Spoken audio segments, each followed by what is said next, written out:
Hello everyone, welcome back to the channel.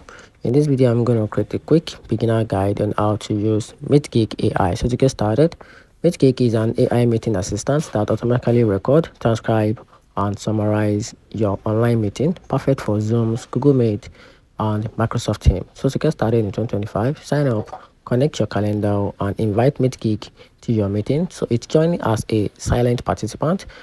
It takes details note and sends you a key takeaways, action items, and a full transcript right with after the calls.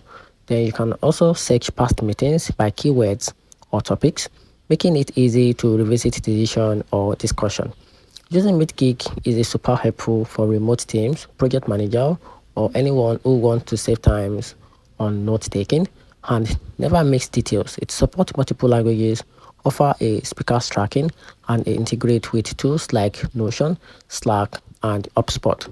Its free plan is generous for individual, while paid plan unlock teams collaboration features. So if you are tired of writing notes or getting follow-ups, MeetGeek is a real-time saving tool worth using in 2025. And that's it. So let me know in the comment section what you think about this quick beginner guide and review about this AI. And that's it.